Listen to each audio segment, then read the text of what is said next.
Welcome to my YouTube channel. हमारे YouTube channel में आप सभी भाइयों का स्वागत है।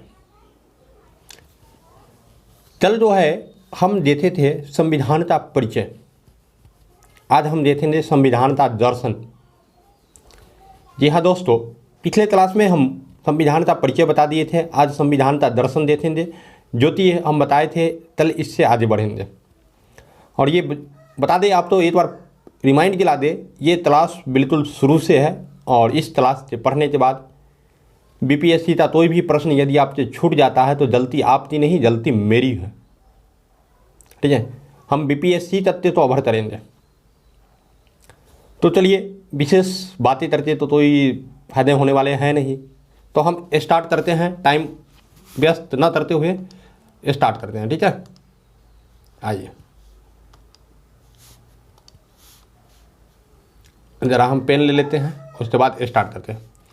तो संविधान का दर्शन चैप्टर आज का क्या है? संविधान का दर्शन। संविधान का दर्शन होता क्या है, सबसे पहले बता देते हैं। संविधान का दर्शन है क्या? संविधान तो कोई भी देश, किसी भी देश का संविधान पढ़ना है तो उसके फर्स्ट पेज तो देख के आप तो पता चल जाता है कि उस देश का संविधान कैसा है। और उसी फर्स्ट पेज तो हम बोलते हैं प्रस्तावना। यानी कि संविधान का दर्शन कहाँ मिल जाता है? तो आप लोग चाहिए सर प्रस्तावना में। कहाँ पर? प्रस्तावना में। संविधान का दर्शन कहाँ मिल जाता है? प्रस्तावना में। अब आखिर प्रस्तावना है क्या? तो हम बता दें, प्रस्तावना मोटी मोटी शब्दों में ये बता दें आप तो, प्रस्तावना का मतलब होता है कि संविधान का जो है पहला पेज जो है उसको अगर पढ़ लेते हैं तो पूरे संविधान का नॉलेज हम तो हो जाता है। अर्थात उस देश का संविधान कब बना, उसमें कौन कौन आदर्शों की चर्चा है, कौन कौन उद्देश्यों की चर्चा है, इस मोटा मोटी एक आइडिया लग जाता है हमको। सर्दी हो गया है, टेंशन नहीं लेना है आप लोगों को। तो हम सबसे पहले प्रस्तावना तो हम परिभाषित करते हैं। क्या करते हैं? प्रस्तावना तो परिभाषित करते हैं। तो आइए सबसे पहले हम प्रस्तावना तो परिभाषित कर देते हैं। आइए, तो प्रस्तावना हम परिभाषित करते हैं तो प्रस्तावना लिख देते हैं पहले। प्रस्तावना, ये प्रस्तावना है क्या, इस चीज़ तो हम लिखेंगे। तो अब तो ये प्रस्तावना क्या होता है सर? आज तक तो हम सुनवे नहीं किए हैं, तो सुने ज़रूर है लेकिन सही से देखे नहीं हैं। तो लिखिए मेरे साथ, मेरे साथ आप भी लिखिए। प्रस्तावना संविधान के लिए, प्रस्तावना संविधान के लिए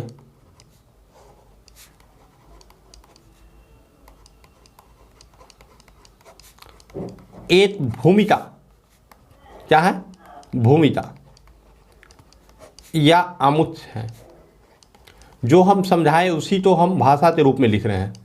आमुख है, आमुख की तरह है, आमुख नहीं है, आमुख की तरह है, जिसमें संविधान के आदर्शों, जिसमें संविधान के आदर्शों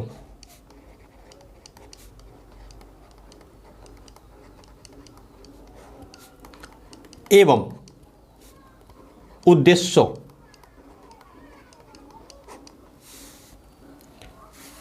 शासन प्रणाली का उद्देश्य,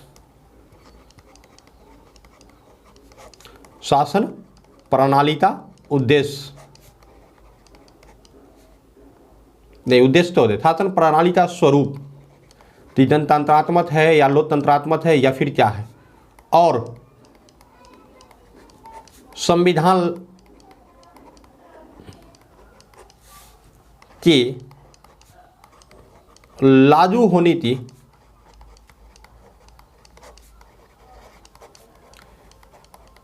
तिथि की जानकारी मिलती है। किसकी जानकारी मिलती है? तिथि की जानकारी मिलती है। ये हम तो क्या कहलाता है? प्रस्तावना। अब तो ये आप प्रस्तावना का निर्माण किसने किया था? तो देखिए, प्रस्तावना का निर्माण किसने नहीं किया था। यहाँ पर जानने वाली बात ये होती है कि प्रस्तावना, क्या बोले हमने? प्रस्तावना। प्रस्तावना संविधान में किस प्रकार से सम्मिलित हुई? तो आप हमारे साथ जो है लिखने की कोशिश कीजिए, उसी दरमियान में जो है हम समझाएंगे भी प्रस्तावना किस प्रकार से शामिल हुआ। आइए, 13 दिसंबर 1946 ईस्वी, तो तब 13 दिसंबर 1946, तो याद रखिएगा 13 दिसंबर 1946, तो जवाहरलाल नेहरू ने, किसने? तो जवाहरलाल नेहरू ने, जवाहरलाल नेहरू,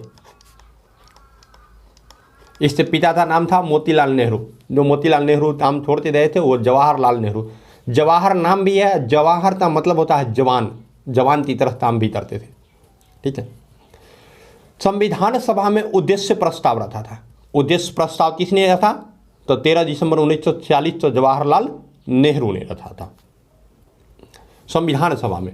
लेकिन ये जो है संविधान सभा द्वारा 22 जनवरी 1947 को स्वीकार किया गया, 1947 को स्वीकार किया गया।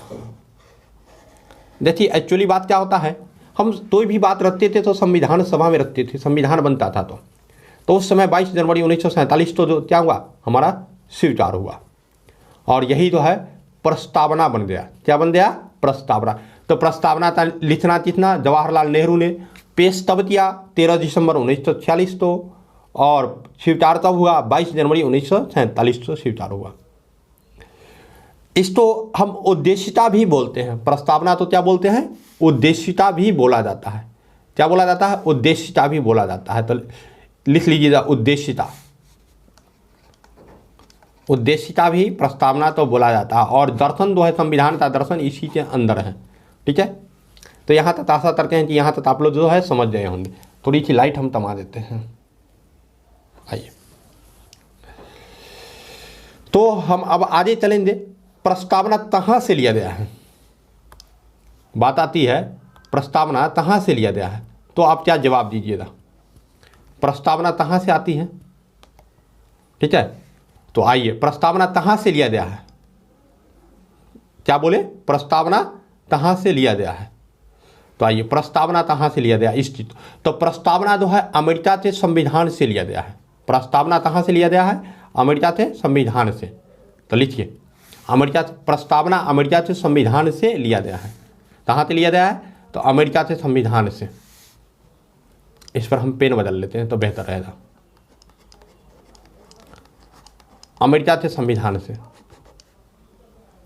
प्रस्तावना कहाँ से लिया गया है? अमेरिका के संविधान से प्रस्तावना। अब पूछेगा प्रस्तावना की भाषा किस देश से लिया गया है? प्रस्तावना की भाषा किस देश से लिया गया है? तो आप बताइए, प्रस्तावना की भाषा ऑस्ट्रेलिया से लिया गया है। कहाँ से लिया गया है? ऑस्ट्रेलिया से। तो लिख दीजिए, प्रस्तावना की भाषा ऑस्ट्रेलिया से लिया गया है। ठीक है। अब तो ये संविधान दिवस किस दिन मनाया जाता है, ये सब पॉइंट हम लिख रहे हैं, बहुत इंपॉर्टेंट पॉइंट है। ठीक है, इसीलिए हम लिख रहे हैं। तो ये संविधान दिवस कब मनाया जाता है? तो संविधान दिवस जो है आप तो मनाया जाता है 26 नवंबर 1949 ईस्वी तो। तब मनाया जाता है 26 नवंबर 1949 तो। इस चीज़ को आप जानकारी रखिएगा, और यहाँ से आप जो है 3 बात याद रखिए। प्रस्तावना अमेरिका से लिया गया है, प्रस्तावना की भाषा ऑस्ट्रेलिया से लिया गया है, और प्रस्तावना में संविधान दिवस तब मनाया जाता 26 नवंबर 1949 तो ये संपन्न हुआ था प्रस्तावना में लिखना। अब चलते हैं प्रस्तावना की बातें। प्रस्तावना में क्या क्या बातें लिखा गया है? ठीक है, प्रस्तावना में कौन कौन सी बातों का जिक्र किया गया है, इस चीज़ को चलते हैं। तो आइए देखिए, प्रस्तावना में जो है मेनली रूप से प्रस्तावना की जो मुख्य बातें हैं उसमें बताया गया है सत्ता का स्रोत। क्या है? सत्ता का स्रोत। अब भाई सत्ता का स्रोत क्या है? तो देखिए, जब प्रस्तावना आप पढ़िएगा तो लिखा रहता है हम भारत के लोग।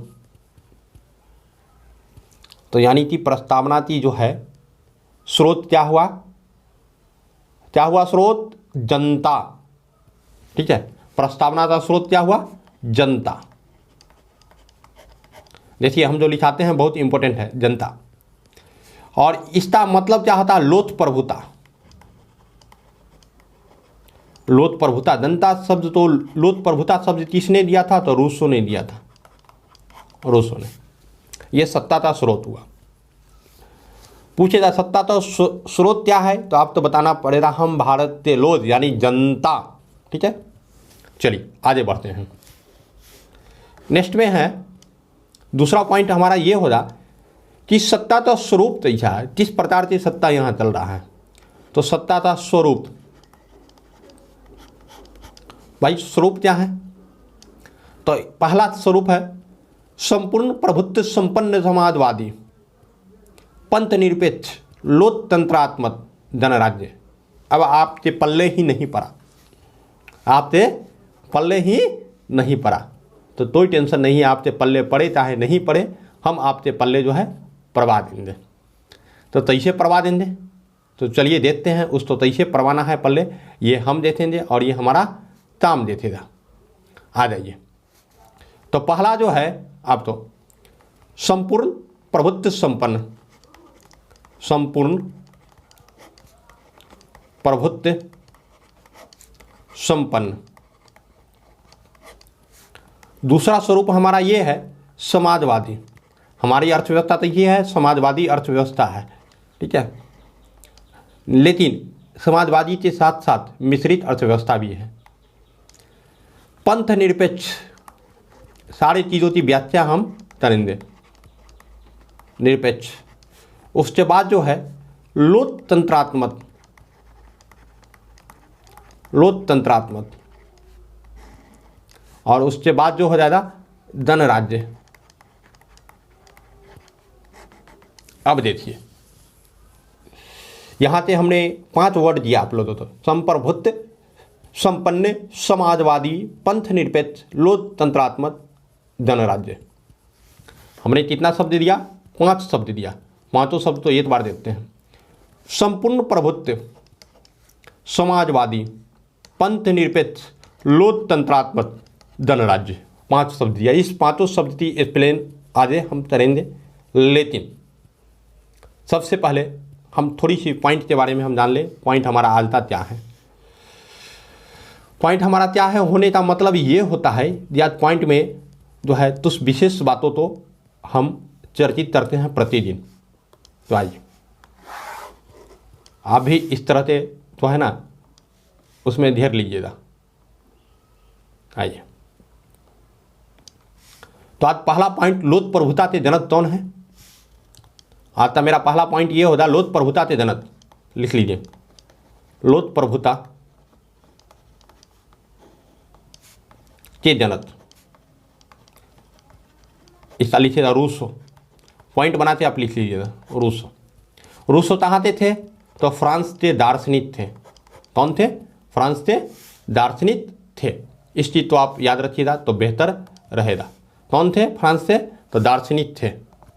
ठीक है, उसके बाद नेक्स्ट पॉइंट आपका, नेक्स्ट पॉइंट में क्या आ जाता? जनता की वाणी ईश्वर की वाणी है। किसने कहा था? जनता की वाणी ईश्वर की वाणी है।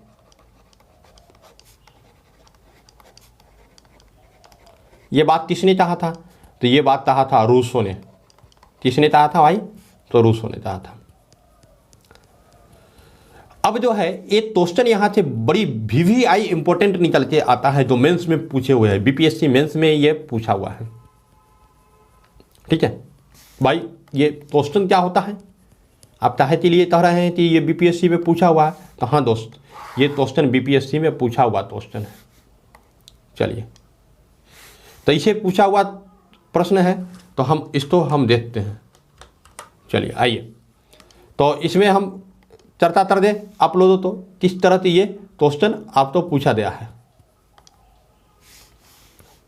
तो हम लिखते हैं, हमारा क्वेश्चन जो है बोला है भारत के संविधान में लोक प्रभुता, भारत के संविधान में लोक प्रभुता एक भ्रम है। यहाँ ये भ्रम है, इसको थोड़ा सा हम मिटाते लिखते हैं, इत भ्रम है, टिप्पणी कीजिए। और ये स्टेटमेंट जो है ये किसने दिया था, तो ये दिया था केसीवियर, लिख लीजिए आप, केसीवियर, और ये ब्रिटेन के रहने वाले थे। भाई ये मतलब क्या होता है, इसका मतलब क्या होता है, बीपीएससी परीक्षा मेंस में ये पूछा गया सवाल है, ठीक है। अब देखिए यहाँ से हम डिस्क्रिप्टिव भी ले चलते हैं। अब इसका मतलब क्या होता है, तो सबसे पहले हम लोकप्रभुता नामक टेक्निकल वर्ड तो हम जानते हैं। लोकप्रभुता जो है होता क्या है, लोकप्रभुता का मतलब होता है हम अपने देश में अपना निर्णय स्वयं ले सकते हैं, यानी कि जिन सरकारों तो हम चुन के भेजते हैं वो अपना निर्णय स्वयं ले सकती है, किसी देश का दबाव नहीं रहता है। भाई जैसे यदि कोई भी कानून बनाना है तो हम तो अमेरिका से पूछते नहीं बनाना पड़ेगा, ऑस्ट्रेलिया से पूछकर नहीं बनाना पड़ेगा, रूस से पूछकर नहीं बनाना पड़ेगा, हम स्वयं बनाएंगे अपने देश का निर्णय। यदि कोई आक्रमण हम पर कर रहा है तो किसी से पूछेंगे नहीं, हम स्वयं उसको मारेंगे। ये होता है लोकप्रभुता, ठीक है। लोकप्रभुता का मतलब हुआ कि हम अपना निर्णय स्वयं लेने में सक्षम हैं, ठीक है। आज से पहले आप तो आशा करते हैं लोकप्रभुता का शब्द मालूम नहीं होगा, चलिए कोई बात नहीं है। तो अब ये स्टेटमेंट ब्रिटेन का एक वैज्ञानिक ने बोल दिया, सॉरी वैज्ञानिक नहीं, राजनीतिज्ञ, पॉलिटिशियन, भारत के संविधान में लोकप्रभुता एक भ्रम है, यानी लोकप्रभुता है ही नहीं, झूठ से लिख दिया गया है लोकप्रभुता, लेकिन है ही नहीं। तो बात आखिर क्यों? तो सबसे पहले इसमें हम ये बताएंगे कि आज के वर्तमान समय में यूएनओ,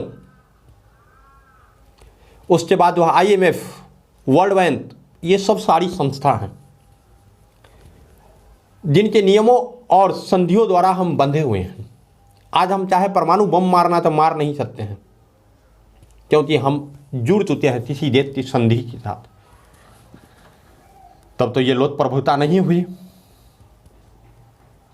तो इसी संदर्भ में उन्होंने कहा कि ये लोकप्रभुता नहीं है, क्योंकि हम दूसरे से पूछते परमाणु बम मारेंगे, हाँ जब हम अजीज हो जाएंगे तब अपनी मर्जी से मारेंगे।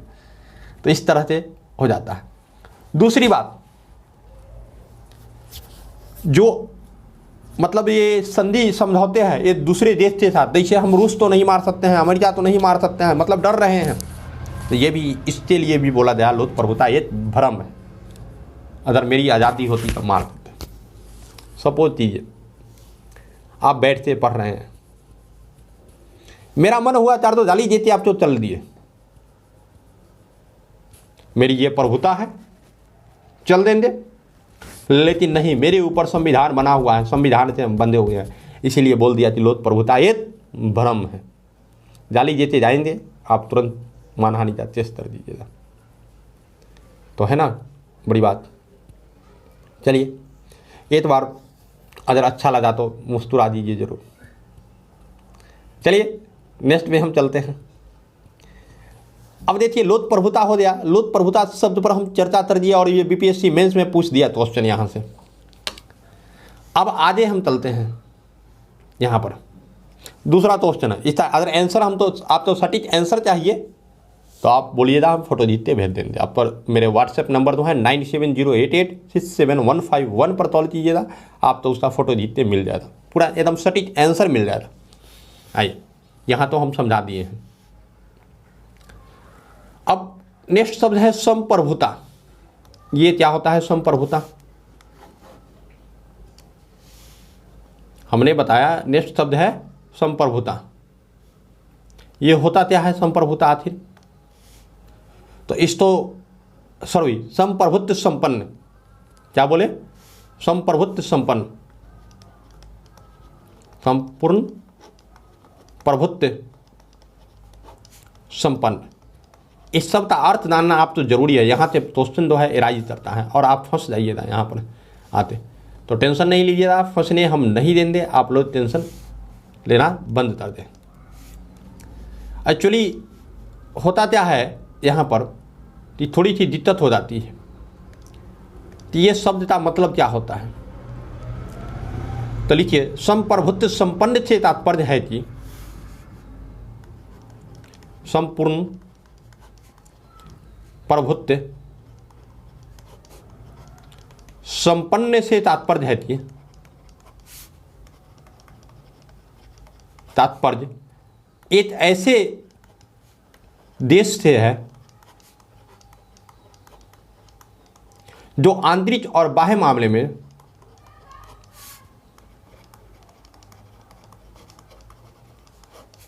आंतरिक एवं बाह्य मामले में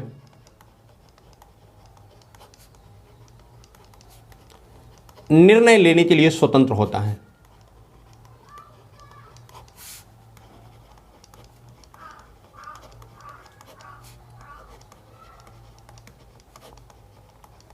स्वतंत्र होता है।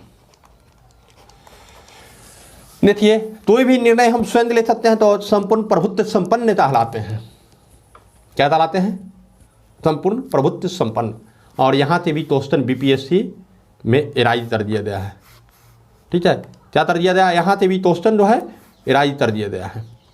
अब भाई कैसे यहाँ से एराइज कर दिया गया है क्वेश्चन? तो देखिए ये क्वेश्चन जिस प्रकार से हम बताए थे, ये क्वेश्चन जिस प्रकार से बताए थे उसी प्रकार से यहाँ भी ये क्वेश्चन जो है आप तो पूछ दिया गया है। तो ये तो ऐसे बात है सर, तो हाँ ऐसा ही बात है। आइए इसमें हम थोड़ा अपना इन तरीके फिलअप कर देते हैं तो बेहतर रहेगा। आइए इस बीच में हम प्रश्न तो हम डाल देते हैं। क्वेश्चन यहाँ से क्या पूछा गया सर? तो क्वेश्चन यहाँ से जो पूछा गया है वो है भूमंडलीकरण के इस दौर में, क्या है? भूमंडलीकरण के इस दौर में। भाई भूमंडलीकरण के किस दौर में? तो वर्तमान समय में। भूमंडलीकरण के वर्तमान समय में। चलिए इस वक्त तो थोड़ा ज़्यादा बना लेते हैं क्योंकि यहाँ पर क्वेश्चन जो है ज़्यादा में आएगा। आइए लिखिए, इसमें लिखिए भूमंडलीकरण के इस दौर में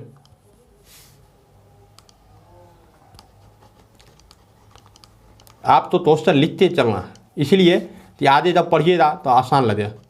भूमंडलीकरण के इस दौर में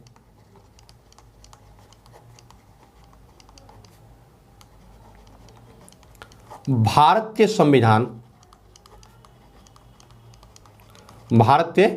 संविधान की प्रस्तावना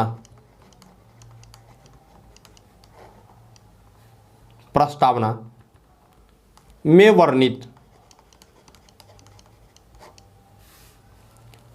संपूर्ण प्रभुत्व संपन्न का आदर्श अप्रासंगिक है, अप्रासंगिक हो गया है। व्याख्या करें। ये क्वेश्चन यहाँ से पूछा है, ये भी बीपीएससी मेंस का क्वेश्चन है। ठीक है, अब देखिए संपूर्ण प्रभुत्व संपन्न से पूछ दिया। क्यों भाई? तो हमने पहले से ही बता दिया है WTO, IMF और वर्ल्ड बैंक जैसी संस्थाओं का संधि हमारे ऊपर बना हुआ है, तो कोई भी निर्णय हम स्वयं नहीं ले सकते हैं। ठीक है, तो इस तरह से संपूर्ण प्रभुत्व से क्वेश्चन आपका पूछ दिया। तो हम नेक्स्ट में बताएंगे समाजवादी। चल हम चर्चा करेंगे किसका? समाजवादी का। तो आप जो है आगे हेडिंग देते रख लीजिए समाजवादी। क्या हेडिंग देते रखना है? समाजवादी। तो वीडियो का टॉपिक लंबा ना हो इसीलिए हम चर्चा करेंगे समाजवादी का। तो धन्यवाद। फिर जो है हम नेक्स्ट वीडियो लेके आएंगे, तब तक आप हमारे वीडियो में बने रहें।